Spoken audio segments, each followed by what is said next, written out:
অন্তর্বর্তী সরকারের মূল কাজ কি শুধুই নির্বাচন? একটি অভ্যুত্থানের মাধ্যমে এই সরকার আসলো, দেশের মানুষজন যে সমর্থন তাদের দিয়েছেন, তারা কি শুধু একটা নির্বাচন করার জন্য এসেছেন? বিপ্লব এবং অভ্যুত্থান যদি সাধিত হয়ে থাকে দেশে, তাহলে বিপ্লবী সরকার না করে কেন তাদের নিয়ন্ত্রণে, তাদের মাধ্যমে শপথ করে তাদের নিয়ন্ত্রিত একটা সরকার হলো? যাদের বিরুদ্ধে বিপ্লব হয়েছে তাদের মাধ্যমে আবার একটি সরকার গঠিত হলো। এখানে তো জনগণ দ্বিধান্বিত। তাহলে হচ্ছেটা কি দেশে? আমাদের তো দরকার নাই এই জাতীয় মানুষজনকে ঘিরে আমাদের দেশের সেক্রেসি, আমাদের সামরিক বাহিনীর সেক্রেসি, আমাদের নাগরিকের সেক্রেসি, এটা আমরা অন্যের হাতে তুলে দিতে পারি না। অন্তর্বর্তী সরকারের মূল কাজ কি শুধুই নির্বাচন? একটি অভ্যুত্থানের মাধ্যমে এই সরকার আসলো, দেশের মানুষজন যে সমর্থন তাদের দিয়েছেন, তারা কি শুধু একটা নির্বাচন করার জন্য এসেছেন?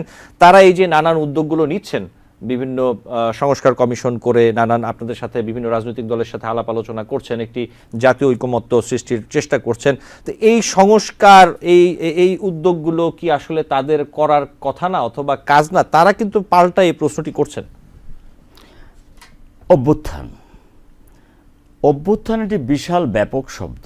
অবশ্যই আমাদের দেশে একটি বিশাল অভ্যুত্থান সংগঠিত হয়েছে। আমি আপনার মাধ্যমে জানতে চাই, যেই ফ্যাসিস্টের বিরুদ্ধে অভ্যুত্থান হয়েছে, সেই অভ্যুত্থানের পরে এতগুলো জীবন দানের পরে ওই ফ্যাসিস্ট সরকারের পার্ট, আজকের যিনি রাষ্ট্রপতি তিনি ওই ফ্যাসিস্ট সরকারের অংশ ছিলেন। আজকের অন্যান্য যারা আছেন, এই দেশের যারা পরিচালনা করছেন, তারা ওই ফ্যাসিস্ট সরকারের দ্বারা নিয়োগপ্রাপ্তই ছিলেন। তাহলে অভ্যুত্থান যদি হয়, তাহলে অভ্যুত্থানের পর তো বিপ্লবী সরকার হবে।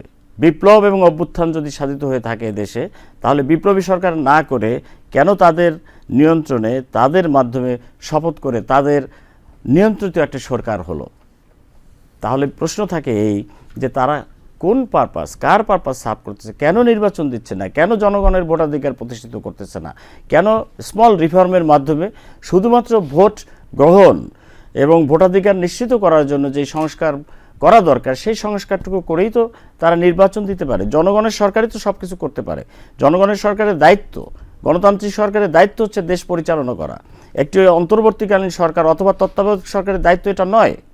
অভ্যুত্থান যদি হয়ে থাকে, আমরা যদি মেনে, বিপ্লব তো অবশ্যই হয়েছে দেশে, তাহলে বিপ্লবী সরকার তখন কেন গঠন করা হয় নাই? তো এই যাদের বিরুদ্ধে বিপ্লব হয়েছে তাদের মাধ্যমে আবার একটি সরকার গঠিত হলো। এখানে তো জনগণ দ্বিধান্বিত। তাহলে হচ্ছেটা কি দেশে? এই ক্ষেত্রে তো আমরা আবার শুনতে পাই যে এনসিপি, বর্তমান যে জাতীয় নাগরিক পার্টির নতুন তরুণদের রাজনৈতিক দল হয়েছে, এবং এর বাইরেও বৈষম্য বিরোধী ছাত্র আন্দোলন অথবা তখন যারা আন্দোলনের নেতৃত্বে ছিলেন, তারা অনেকে বলেন, তাদের দাবি অথবা অভিযোগ, তারা বলেন যে অভ্যুত্থান পরবর্তী 5 আগস্টের দিন অথবা তার আগে পরে বিএনপির সাথে তারা কথা বলেছেন অথবা যোগাযোগ করেছেন একটি জাতীয় সরকারের রূপরেখা তৈরির জন্য, একটি জাতীয় সরকার গঠনের প্রস্তাব, অথবা তারা চেয়েছিলেন যে একটি জাতীয় সরকার গঠন হোক বিভিন্ন রাজনৈতিক দলের মিলে, কিন্তু সেইখানে বিএনপির পক্ষ থেকে তারা আসলে ইতিবাচক সাড়া পাননি। এই ব্যাপারে যদি একটু বলতেন। তারা চেয়েছিলেন বাংলাদেশের 5ই আগস্টের যে বিপ্লব, যে পরিবর্তন, এই পরিবর্তনের পরে জাতি চেয়েছিলেন একটি জাতীয় সরকার, একটি জাতীয় আলোচনা, সমস্ত রাজনৈতিক দলের মতামতের ভিত্তিতে পরবর্তী করণীয় নির্ধারণ করা। এ জাতীয় কোনো পদক্ষেপ এই সরকার গ্রহণ করেছে বলে আমার জানা নেই। যদি তারা সেটা করতো, বিএনপিও তার অংশ হতো, অন্যান্য দলও তার অংশ হতো, তাহলে পরে এটা তারা দাবি করতে পারতেন। এ জাতীয় কোনো কর্মকাণ্ড তারা গ্রহণ করেননি বলেই আমি জানি। কাজেই মৌখিকভাবে অনেকেই অনেক কিছু চেয়েছিলেন, এটা তো কোনো প্রমাণ আমরা দেখি নাই, আমরা তো জানি না। শুধুমাত্র বিএনপি না তো, বহুবিধ রাজনৈতিক দল দেশে আছে, অনেক দল আছে, সকল দলের সমন্বয়ে তারা কেন জাতীয় ডায়ালগ করলেন না? তারা কেন জাতীয় সরকারের প্রফর্মা তৈরি করলেন না? তারা কেন বিপ্লবী সরকার গঠন করলেন না? এই প্রশ্ন তো আমাদের আছে, জনগণের এই প্রশ্ন আছে তাদের কাছে। সুতরাং বিএনপি এখানে কোনোভাবেই দায়ী নয়। বিএনপিকে ওরকম কোনো আমন্ত্রণ নিমন্ত্রণ জানানো হয় নাই, বা অন্য কোনো দলকেও নয়। জি, আমি আরেকটি বিষয় আসি, আমি আপনাদের রাজনৈতিক দলেরই আরেকজনের একটি বক্তব্য ছোট করে তুলে ধরে আপনার কাছে আসি। বিএনপির ভাইস চেয়ারম্যান শামসুজ্জামান দুদু, তিনি একটি গণমাধ্যমকে বলেছেন, ডিডব্লিউকে, যে আসলে প্রফেসর ইউনূস একজন ব্যবসায়ী মানুষ, তিনি রাষ্ট্রকে নিয়ে ব্যবসা করতে চাইছেন, তিনি ক্রমান্বয়ে মূল কাজ থেকে সরে গিয়ে রাষ্ট্রকে বিপজ্জনক অবস্থার দিকে নিয়ে যাচ্ছেন, যেটি তার করা উচিত নয়। আপনি কি মনে করেন যে প্রধান উপদেষ্টা তার মূল কাজ থেকে সরে যাচ্ছেন এবং রাষ্ট্রকে বিপজ্জনক অবস্থার দিকে নিয়ে যাচ্ছেন, এই বক্তব্যের ব্যাপারে আপনি কি বলবেন? বর্তমান অন্তর্বর্তীকালীন সরকারের কর্মকাণ্ডে দিনে দিনে সেই সন্দেহই ঘনীভূত হচ্ছে। আপনি দেখেন যে আজকে ডক্টর খলিলুর রহমান একজন মার্কিন নাগরিক, ওনাকে বাংলাদেশের সামরিক উপদেষ্টা পদে নিয়োগ প্রদান করেছে। তিনি বিষয়টি প্রত্যাখ্যান করছেন। জনাব খলিলুর রহমান সাহেব তিনি বলছেন যে না, এমন নয় বিষয়টি। জি বলুন। তাহলে কি রকম? আমি একটু যোগ করলাম আর কি। না, থ্যাংক ইউ সো মাচ। তাহলে কি রকম? ডক্টর খলিলুর রহমান সাহেব হচ্ছেন একজন মার্কিন নাগরিক। তিনি আমাদের তত্ত্বাবধায়ক সরকারের প্রধান ডক্টর ইউনূস, অবশ্যই তিনি একজন বিশিষ্ট ব্যক্তি, তাকে আমরা শ্রদ্ধার চোখে দেখি, সম্মানের চোখে দেখি। তার ক্যাবিনেটে কতজন বৈদেশিক নাগরিককে তিনি কাজ দিয়েছেন? আমাদের দেশে কি কোনো শিক্ষিত জনগোষ্ঠী নাই, জ্ঞানী মানুষ নাই? অফকোর্স আছে। তাহলে পরে এত গুরুত্বপূর্ণ একটি জায়গা, দুইটি জায়গা ওনাকে প্রোভাইড করেছেন। এখন প্রশ্ন থাকে যে ভারতের সামরিক উপদেষ্টা অজিত দোভাল, উনি একটা ভারতের ক্যারিসমেটিক পরিবর্তন সামরিক বাহিনীতে তৈরি করেছেন। চায়নার সাথে বিষয় আছে ভারতের। ইদানিংকালে বাংলাদেশের সাথে ভারতের যে অবস্থান, যে আমি তো বলবো অনেকটাই মুখোমুখি, যে কোনো সময় যে কোনো ঘটনা ঘটতে পারে, সেক্ষেত্রে বিভিন্ন দেশের সাথে ভারতের অবস্থানটা এরকমেরই। আমরা বাংলাদেশ ছোট একটি রাষ্ট্র, কিন্তু স্বাধীন সার্বভৌম রাষ্ট্র। আমাদের সামরিক বাহিনীও স্বাধীন এবং সার্বভৌম, তারা আমাদের গর্ব। এখন এই মার্কিন নাগরিকের কাছে যদি আমাদের সেনাবাহিনীর ইন্টারনাল পারপাস যদি তাকে জানানো হয়, তাহলে সেটা কি আমাদের দেশের জন্য খুব মঙ্গল হবে? আমি একটু যোগ করি মাঝখানে ছোট করে।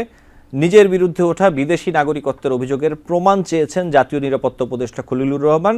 তিনি রবিবার বাংলাদেশ সংবাদ সংস্থা বাসসকে বলেছেন, এই অভিযোগ প্রমাণের দায়ভার অভিযোগকারীর ওপর বর্তায় এবং প্রয়োজনে তা আদালতে প্রমাণ করতে হবে। খলিলুর রহমান একজন বিদেশি নাগরিক বলে ভাষ্য বিএনপির স্থায়ী কমিটির সদস্য সালাউদ্দিন আহমেদের। আমি একটু ছোট্ট করে অংশটা তুলে ধরলাম। তিনি জিনিসটি একরকম চ্যালেঞ্জ করেছেন। জি, ওনার চ্যালেঞ্জ ওনার কাছে, আমাদের দলগত অবস্থান এখানেই আছে। বর্তমান প্রধান উপদেষ্টা অনেকগুলো বিদেশি নাগরিককে তার আশেপাশে রাখছেন, ভালো কথা। তিনি একজন ডক্টরেট মানুষ, উনি অনেক জ্ঞানী গুণী, কিন্তু আমাদের দেশে অনেক অভিজ্ঞ মানুষ রয়েছেন যারা এই দেশটাকে প্রাণের চেয়ে বেশি ভালোবাসেন। তারা এই দেশকে অনেক কিছু দিতে পারেন।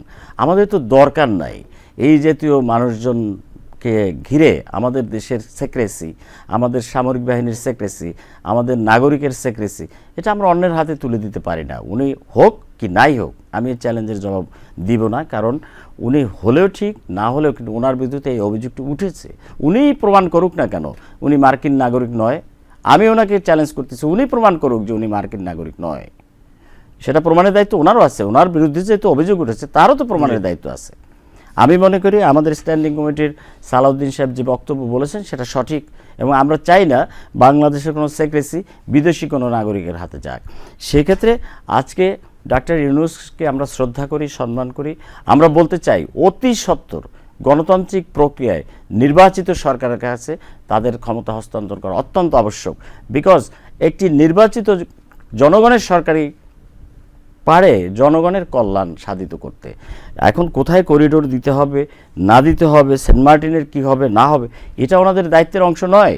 ওনারা জনগণের মধ্যে আজকে ক্যামোফ্লেক্স বিভেদ তৈরি করতেছে। চিন্তা ভাবনার মধ্যে বিভিন্ন রকম প্রশ্ন চলে আসছে। আমাদের সেন্ট মার্টিন নিয়ে তো ইতিপূর্বে এরকম কোনো আলোচনা হয় নাই, আমাদের করিডোর নিয়ে ইতিপূর্বে তো এরকম কোনো আলোচনা হয় না। ওনাদের তো এগুলো কাজের অংশ হিসেবে আমরা মনে করি না, আমরা জনগণ এটা মনে করি না। আমরা মনে করি নির্বাচিত সরকারই বাংলাদেশের জনগণের কল্যাণের কথা চিন্তা করবেন, বাংলাদেশের মানুষের কল্যাণের কথা চিন্তা করবেন।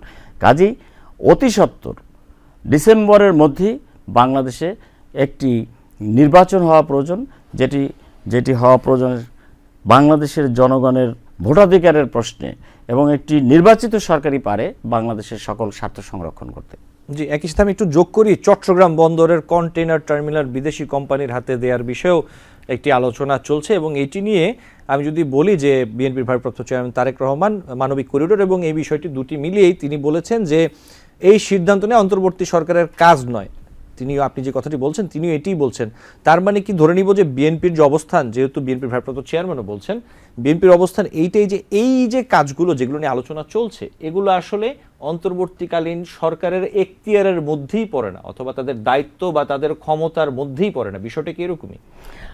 আমরা মনে করি এই পরিবর্তিত পরিস্থিতিতে এত রক্তক্ষয়ের মধ্য দিয়ে বাংলাদেশে যে পরিবর্তনটা এসেছে, সেখানে জনগণের অধিকার প্রতিষ্ঠা করার কাজটাই তাদের সর্বপ্রথম। সে অধিকারটা কি?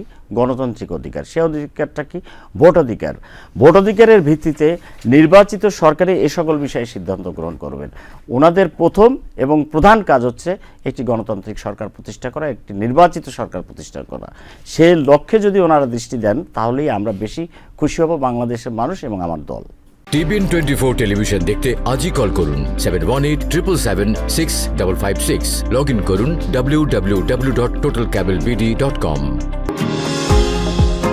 নিউ ইয়র্ক থেকে সম্প্রচারিত TBN 24 টেলিভিশন বিশ্বজুড়ে বাঙালির কণ্ঠস্বর।